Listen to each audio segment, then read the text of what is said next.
Un completo desconocido y fiel a sus ideales revolucionarios. Finalmente es detenido y enviado a Siberia, ya que no estaba apto para el ejército por sus deformidades. Después de la revolución compite con Trotsky para tener el poder. Finalmente lo consigue de la manera más despiadada. Con el tiempo empieza a desconfiar de todos, por lo que decide eliminar y encerrar a sus propios camaradas. Además comienza a desaparecer a millones de personas. Hola, ¿qué tal? Bienvenidos a Loco for Movies. En esta ocasión les resumiré Stalin. La serie comienza en 1917. Joseph Sugashvili, quien se hacía llamar Kova, había sido exiliado a Siberia de por vida. Sin embargo, esto iba a cambiar muy pronto. En ese tiempo Rusia combatía contra Alemania en la Primera Guerra Mundial. El zar estaba tan desesperado que incluso buscaba a sus propios enemigos para que luchen por él. Joseph, de 38 años, es llevado ante el tribunal militar para que se ejecute su traslado a Siberia. Se le acusaba de actividades revolucionarias, pero había la opción de ser reclutado en el ejército imperial. Sin embargo, se le niega esa oportunidad por algunas deformidades, como su brazo derecho, que es más grande que el izquierdo, y su segundo y tercer dedo de su pie izquierdo están unidos a la palma. Su hija Svetlana cuenta que su padre robaba bancos para su partido bolchevique. Por la mañana cazaba y por las noches se juntaba con criminales y ladrones. Para esa época la gente se moría de hambre, y como todos acusaban al zar, el gobernante tuvo que abdicar. Se estableció un nuevo gobierno, donde todos los presos políticos fueron liberados. Días después todos los revolucionarios se unieron, entre ellos Sergei y Olga Liluyeva, viejos amigos de Joseph, y su hija, la pequeña Nadia, que ahora tenía 15 años. Lenin, que ya está liderando el partido, sale al frente para dar su discurso, diciéndole al pueblo que lograron derrocar al zar.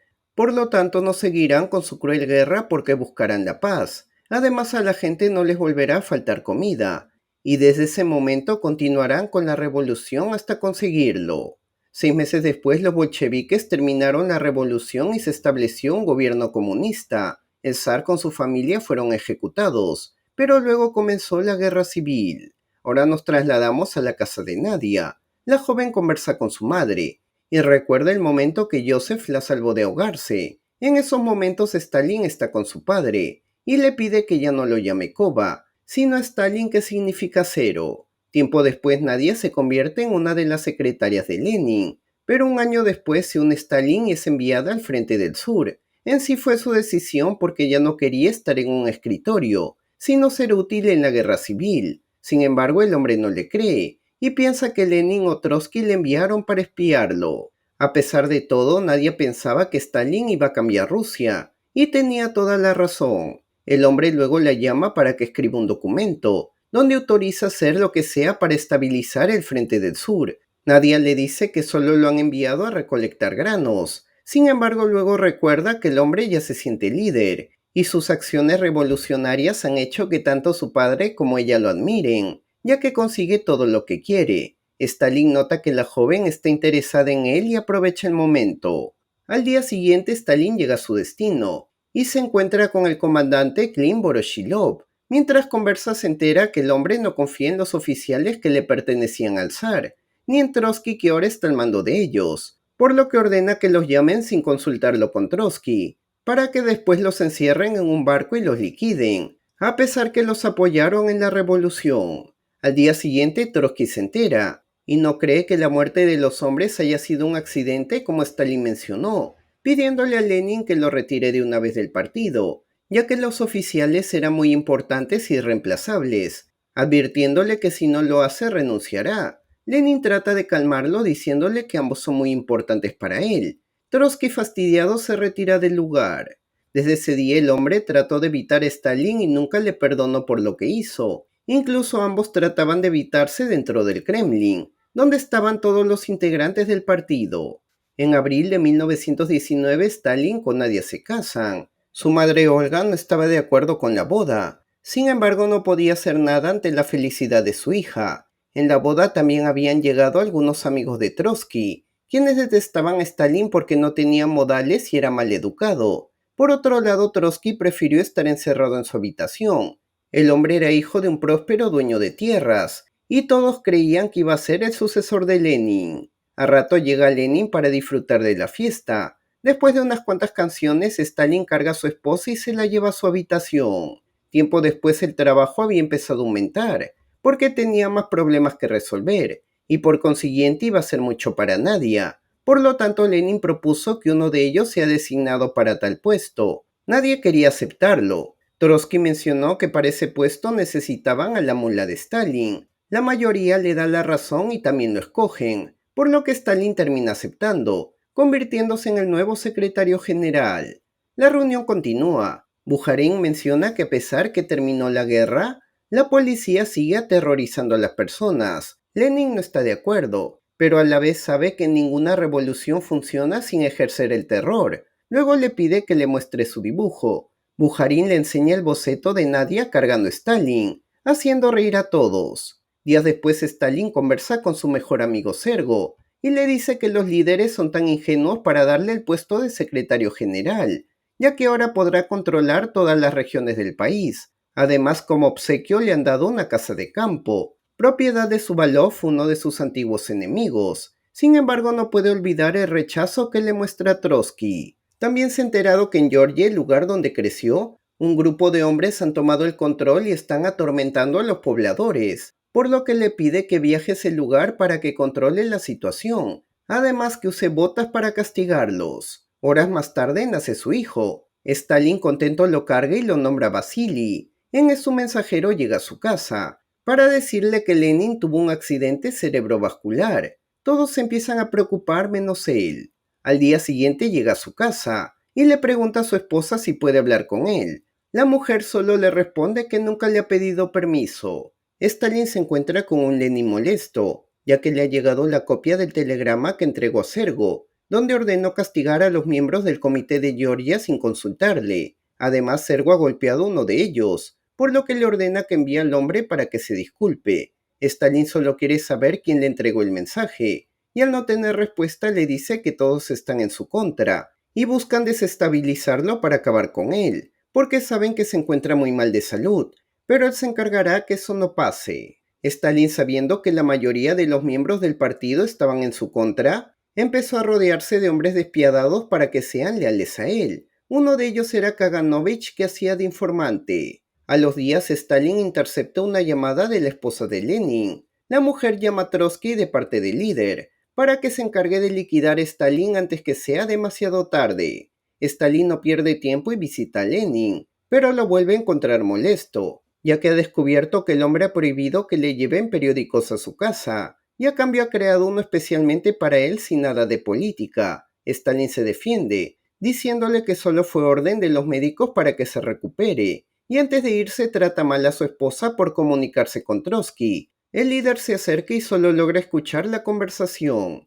El 21 de junio de 1924 Lenin muere. Nadia con mucha tristeza le da la noticia a su esposo. Stalin decide embalsamar a Lenin y exhibir permanentemente su cuerpo en la Plaza Roja. Luego alcanza al camarada Molotov para preguntarle por Trotsky. El hombre le dice que siguió sus órdenes, ya que lo llamó y le dijo que el funeral fue un día antes para que no vaya. Stalin le llama la atención porque era un secreto, por lo tanto no debía contárselo ni siquiera a él. Luego habla con los líderes del partido para que mantengan la unión, tal como se lo juraron a Lenin en vida. Días después Stalin recibe una noticia que lo llena de rabia. Luego se acerca a Nadia, para decirle que Lenin ordenó abrir una carta después de su muerte, pero se sorprende que la mujer no lo sepa a pesar que trabajó cerca del líder. El mensaje era que Trotsky iba a colocar a la esposa de Lenin, Krúpskaya, como la nueva secretaria de Estado. Sin embargo, luego se calma, porque sabe que puede hacer un trato con ellos y sus camaradas. Horas después se lee la carta a todos los miembros del partido, donde Lenin menciona que Stalin tiene un mal comportamiento, por lo tanto debe ser inmediatamente retirado de su cargo. Stalin está tranquilo, mientras Trotsky confía plenamente en Zinoviev y prefiere dejarlo a él para que declare. Sin embargo, el hombre se pone en el lado de Stalin, ya que junto a él y Kamenev pudieron manejar el país mientras Lenin estaba enfermo. Stalin luego toma la palabra y acepta su mal comportamiento, pero les aclara que solo contra los enemigos del Estado, recordándoles que quiso renunciar 2 veces y le obligaron a quedarse en su puesto. Por lo tanto, como ha obedecido al partido, debe permanecer como secretario. Todos los miembros le dan la razón, mientras Trotsky decide no dar su opinión, aun sabiendo que era su última oportunidad de detener a Stalin, a quien una vez llamó la mula y el montañés. Días después, el primer hijo de Stalin, llamado Yakov, lo visita, ya que quiere aprovechar estar en la ciudad para poder estudiar, y a pesar que Stalin intenta botarlo, nadie se lo impide, diciéndole que ya le separó una habitación. Más tarde, la mujer discute con él por ocultarle que tenía un hijo. Además, le pregunta por su primera esposa. Stalin le dice que todo pasó cuando era muy joven. Además, la mujer ya está muerta. Esto preocupa a Nadia, porque piensa que también abandonará a su hijo si le pasa algo. Pero al saber que no será así, le confiesa que está embarazada. Horas después se despierta y descubre que su esposo no está a su lado. Se levanta y lo encuentra en la ventana. El hombre está preocupado porque piensa que todos están conspirando contra él, por lo que decide adelantarse antes que eso suceda. Al día siguiente ordena que detengan a Trotsky. Su hijo trata de defenderlo diciéndole que era el amigo de Lenin. Además luchó contra el ejército imperial. Stalin tranquilamente lo observa unos metros. Luego llega a su casa y encuentra a Yakov aprendiendo para su examen. Al escuchar que habla sobre tortura, le pregunta si está de acuerdo con ese tipo de castigo, y al saber que no, lo toma como un tonto sin esperanza. Al día siguiente le llega una copia del testamento de Lenin. Mientras lo lee, les pregunta a los miembros si confían en Zinoviev, el hombre que lo defendió el día que lo iban a destituir, ya que ahora solo cree que fue una maniobra, y ordena a Sergo que busque a los camaradas para que lo liquiden, y en su reemplazo coloquen a Kirov. Justo en ese momento llega el hombre con un oso polar que había cazado hace unas horas, y cuando se va ordena que lo vigilen especialmente él, y también a los demás camaradas. Es enero de 1928 y Stalin decide viajar con sus hijos a su casa de invierno, pero se detiene en cada estación para encontrarse con los funcionarios locales, liderados por la Brent-Iberia. La razón por la que se reunía con ellos era porque habían dejado de mandar sus cosechas a la ciudad. Los hombres le dicen que el Estado les está pagando precios muy bajos. Además, a algunos ni siquiera se les paga. Y esto no les conviene porque con el dinero no pueden comprar insumos para reabastecerse. Stalin se hace el desentendido, diciéndoles que solo le dan quejas sin solución, por lo que ordena que entreguen los granos a los precios que les ofrecen, y si alguno se niega será castigado de acuerdo al Código Penal. Pero había un problema, casi el 80% de los rusos eran agricultores, además estaban lejos del control del partido. Esto le preocupa mucho, porque sabía que en esa situación ellos se iban a convertir en sus enemigos, por lo que ordena a Beria que detenga a todos los funcionarios. Cuando Nadia conoció al hombre empezó a temerle, y trataba de mantener a sus hijos alejados de él, ya que Sina le contó que solo busca chicas jóvenes para aprovecharse. Sergo lo sabía muy bien, pero no se lo contaba Stalin, simplemente porque no le iba a hacer caso. En esos momentos Bujarin está conversando con Stalin sobre los campesinos, ya que ahora los están reprimiendo y les están quitando sus tierras. Los están liquidando y muchos están siendo enviados a campos de trabajo, y todo solamente por alimentar a la ciudad. También le recuerda que cualquier mandato se debe discutir primero en el partido.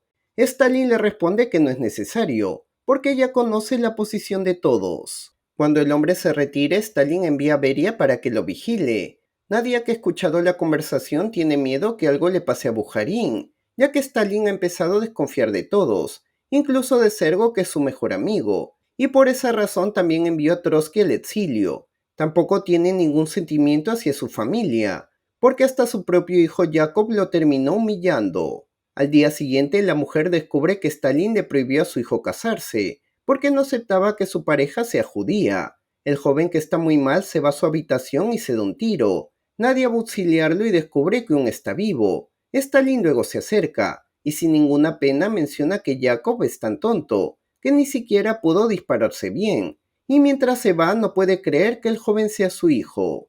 Este evento marca a Nadia, que decide viajar a Leningrado para quedarse con sus padres, diciéndoles que ya no regresará con Stalin, porque es desconfiado, vicioso y cruel. Su padre no está de acuerdo con su decisión, porque conoce muy bien a Stalin y sabe que así es su carácter. Además, si fuera diferente, Rusia estaría en peores condiciones, pero al ver cómo está su hija, planea llamarlo, para decirle que la mujer regresará en unos días. Sin embargo, Stalin se le adelanta y lo llama. El hombre contesta, y al ver que su hija no quiere hablar, le dice que la va a enviar a casa. Horas después Nadia sube al tren de regreso a Moscú. En el camino observa mucha gente dentro de varios vagones. Además, los guardias se deshacen de los que ya no respiran. Una anciana intenta hablar con ella y le dice que se están llevando a toda la gente a un lugar que no conocen. Además, se han apropiado de todas sus tierras y su comida, y está segura que el camarada Stalin no sabe nada de eso, pidiéndole que se lo cuente antes que sea demasiado tarde. Más tarde se realiza una gran fiesta en el Kremlin. Stalin observa al acompañante de Beria y le pide que baile para él. En eso llega nadie y le entrega el mensaje de la anciana sobre los cientos de deportados a los campos de trabajo, los muertos que están en todo el camino y la gente que se está muriendo de hambre, preguntándoles a todos si esa es la verdadera revolución. Stalin no la aguanta y coloca su cigarro dentro de su ropa para que se calle. La mujer se da cuenta que nadie la apoya y decide retirarse. Beria simplemente pide que continúen la fiesta, mientras Inna va en busca de su amiga. La mujer que está en la calle se encuentra muy mal, porque sabe que su esposo la terminará castigando, y tampoco puede escapar porque sabe que igual la va a encontrar, y posiblemente la terminen enviando a un campo de trabajo. Sin embargo, luego se calma y le dice que se irá a algún lado, pidiéndole que cuide a su familia mientras está fuera. Al día siguiente, uno de los guardias llama a Stalin. El hombre que está con un acompañante sale a ver qué pasa, y descubre que su esposa se ha dado un tiro. Días después, Sergo se encuentra con Sina, y le dice que Stalin ha hecho creer al pueblo que Nadia murió de apendicitis. Además, no fue a su funeral porque su esposa lo dejó como si fuera su enemigo. También le confiesa que el hombre está matando a millones en el campo, y hasta ahora nadie se ha enterado de eso. En esos momentos Stalin se encuentra en el cementerio, preguntándole a su esposa por qué tuvo que traicionarlo.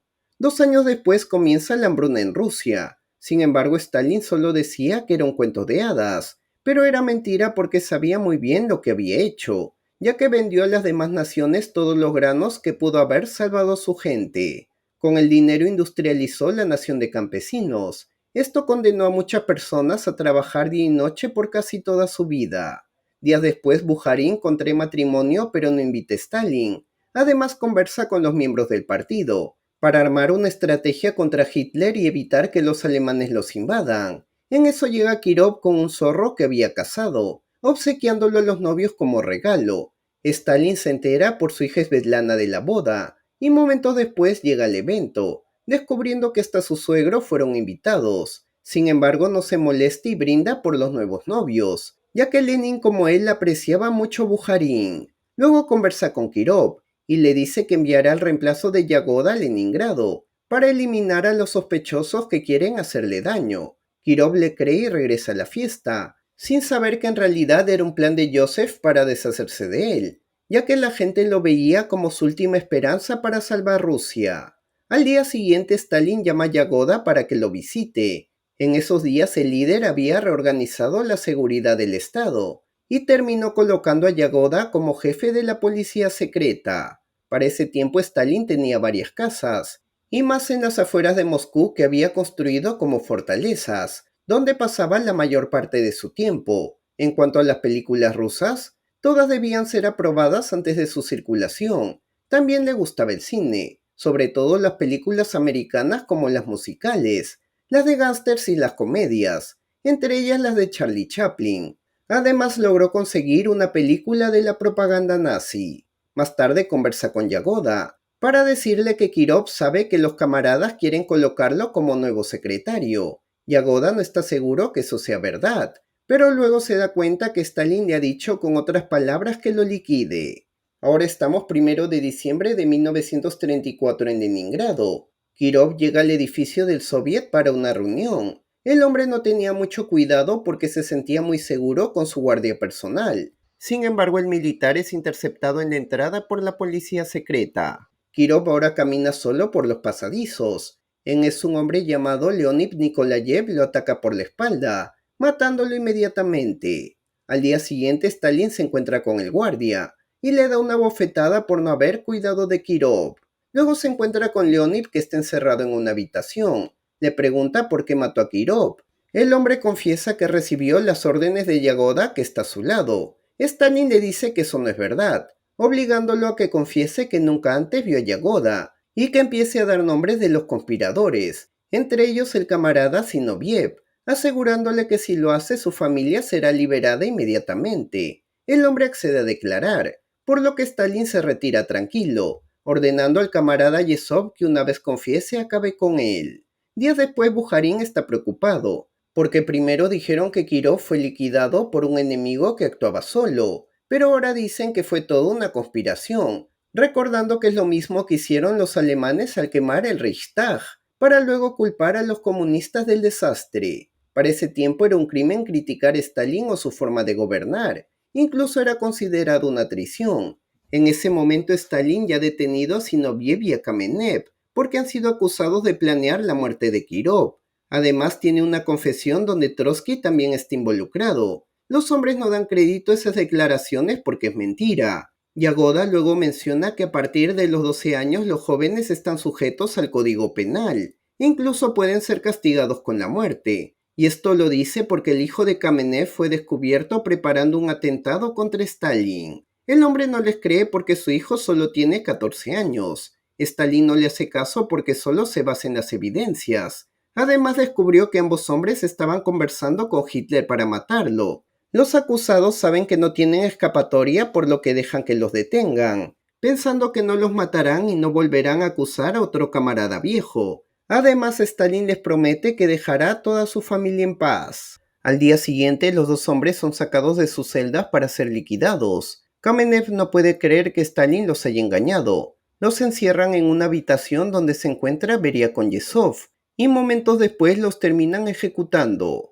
Más tarde Stalin organiza una cena, donde se encuentra Nikita Khrushchev, que fue nombrado jefe de Moscú, un hombre que trabajó de joven en una mina de carbón, y posteriormente intervino en la construcción del metro. Stalin se burla de sus uñas sucias por su trabajo como obrero, pero luego le dice que muy pronto las tendrá muy limpias, tal como los demás miembros que ya han olvidado sus orígenes proletarios. En eso llega Beria imitando las súplicas de Zinoviev, haciendo que Stalin y los demás se rían a carcajadas. Más tarde Stalin le dice a Yagoda que Yesov será su nuevo reemplazo, ya que lo nota muy débil en comparación al otro camarada, ordenándole que lleve un mensaje a Moscú. Yesov aprovecha y se burla de Yagoda. Bujarin luego se entera de la muerte de Kamenev y Zinoviev, y por rumores ha escuchado que él será el siguiente, por lo que supone que Stalin solo quiere deshacerse de los viejos camaradas, porque cree que todos están conspirando contra él, y lo que más le preocupa es que su familia también está en peligro.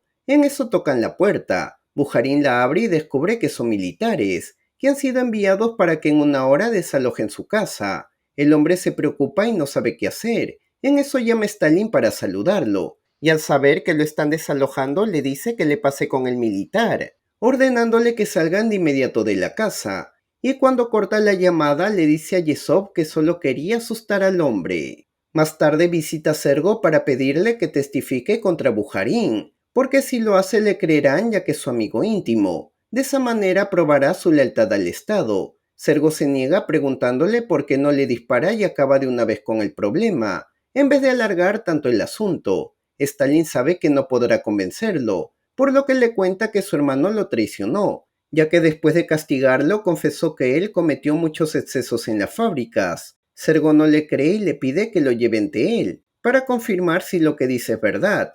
Stalin se ríe y le responde que ya es demasiado tarde. Sergo agarra el arma e intenta acabar con él, porque sabe que Stalin al final terminará liquidando a todos. El hombre lo detiene, diciéndole que si lo mata el país se vendrá abajo, y los fascistas terminarán invadiendo Rusia. Además, él pasará a la historia como un traidor y será destruido por la gente junto a toda su familia. En cambio, si decide liquidarse, él se encargará de decirle a todos que murió de un ataque al corazón, prometiéndole que lo enterrará con todos los honores junto a Lenin. Además, su familia estará bien protegida. Sergo le cree, y antes de despedirse le recuerda que si siembra maldad cosechará lo mismo. Cuando Stalin baja por las escaleras, el hombre se liquida. Stalin decide esta vez cumplir su promesa, enterrando a Sergo como un héroe, colocando sus cenizas en el Kremlin y dejando en paz a Zina. Días después visita a sus suegros que están viviendo con su hija. Al saber que Sergei está mal, le dice que se cuide, ya que no quiere perderlo como a Sergo. En eso Olga aparece, para preguntarle por qué todos los oficiales que han luchado por Rusia Curiosamente están arrestados o muertos. Al no tener respuesta, lo acusa de ser el causante de todo, y también de haber conducido a su hija a que se liquide, sin darse cuenta que su nieta estaba cerca escuchándolos. Stalin se acerca a su hija, y le dice que ahora que sabe la verdad estará mucho mejor.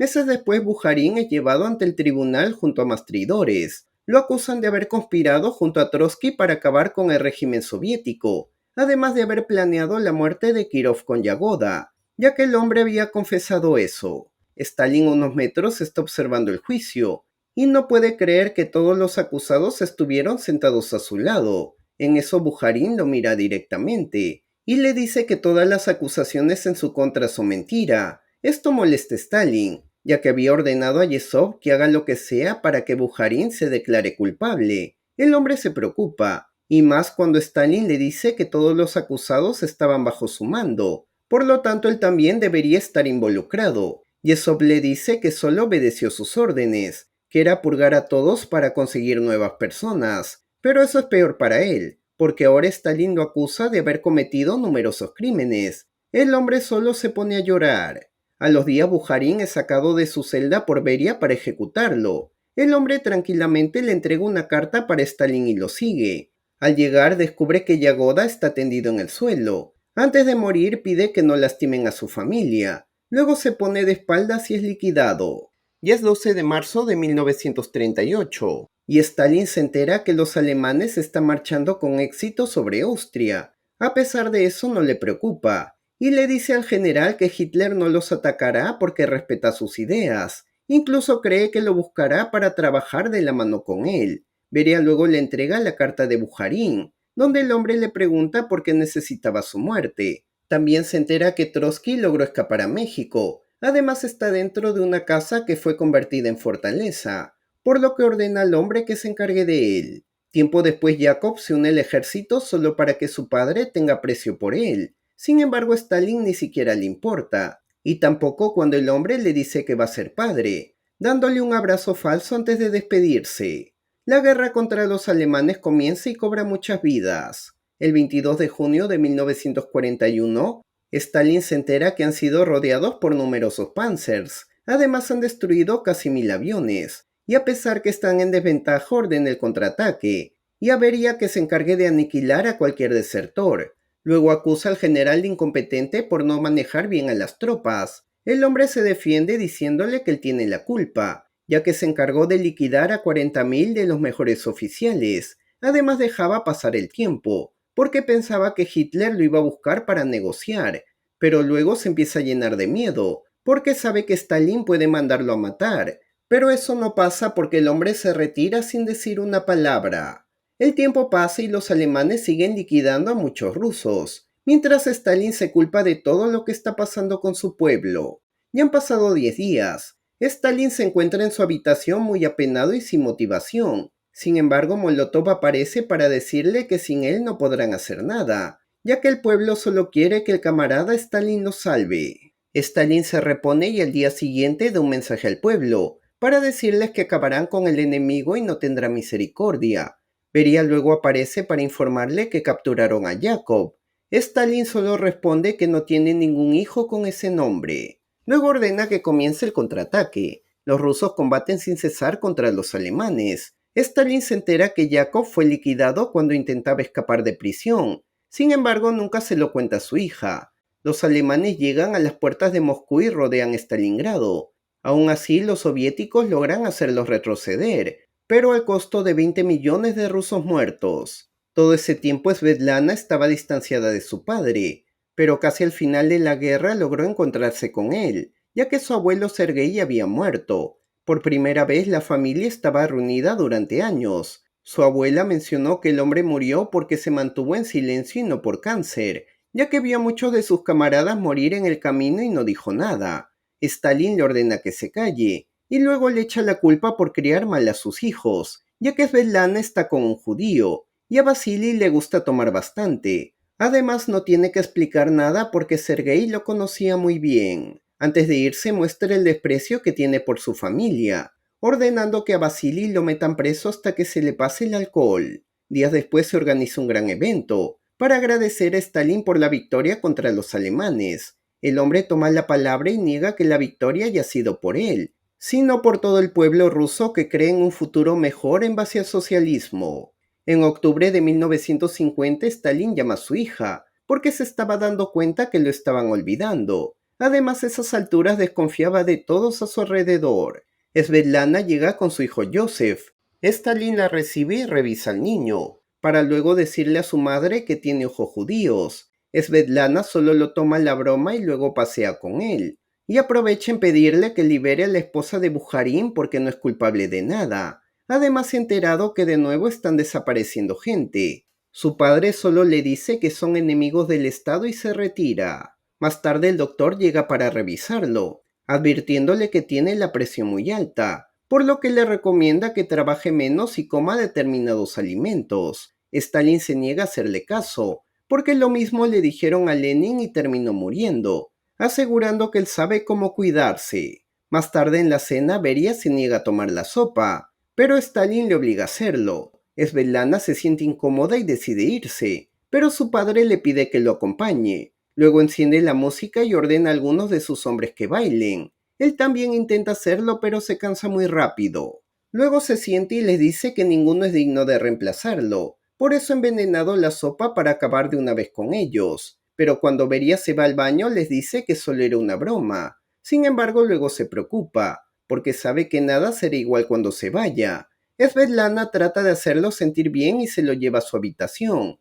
Al entrar descubre que el hombre tiene muchas fotos pegadas en su pared. Además, la más grande es de su madre y está en el medio. Su padre le dice que la amaba mucho pero era una tonta, porque se dejaba llevar por otras personas y terminó traicionándolo, al igual que ella que se deja llevar por lo que dicen los judíos. Finalmente menciona que tanto ella como su mamá son chicas malas. Días después interceptan a Svetlana y la suben a un auto. Por otro lado, Stalin está agonizando. El doctor lo revisa y descubre que tiene una hemorragia en el cerebro. Además está quedando sin respiración. Beria lo repudia y solo espera que sufra. Pero cuando Stalin voltea a verlo, rápidamente se arrodilla y le pide perdón. Y al ver que se ha desvanecido, le muestra el mismo desprecio. Molotov con Khrushchev luego conversan en otra sala y se enteran que Beria esperó un día para llamar al doctor, porque sus planes son acabar con Stalin para tomar el poder. Khrushchev le pregunta a Molotov si deben contar sobre los crímenes de Stalin después de su muerte. El hombre le dice que no son nadie para juzgar a su líder. Además, gracias a él, Rusia logró avanzar mucho. Incluso han llegado a construir la bomba atómica. Khrushchev le dice que sin Stalin y todos sus crímenes igual se hubieran convertido en una gran nación. Molotov no opina lo mismo, y le responde que la historia de Rusia requería Stalin. Al día siguiente Nadia llega a ver a su padre, y cuando se acerca el hombre solo balbucea unas palabras, y después de señalar a su pared pierde la vida. Beria se retira de la habitación. Nadia llora desconsoladamente, y la empleada llora sin cesar al lado de Stalin. A los días la gente se acerca al Kremlin para darle el último adiós. 3 meses después, Beria fue ejecutado por sus antiguos camaradas. 3 años más tarde, Khrushchev empezó a revelar todos los crímenes de Stalin, mientras Svetlana continuó su vida en Inglaterra hasta su muerte en el 2011. Stalin causó la muerte de más de 10 millones de ciudadanos soviéticos, dando por finalizada la serie.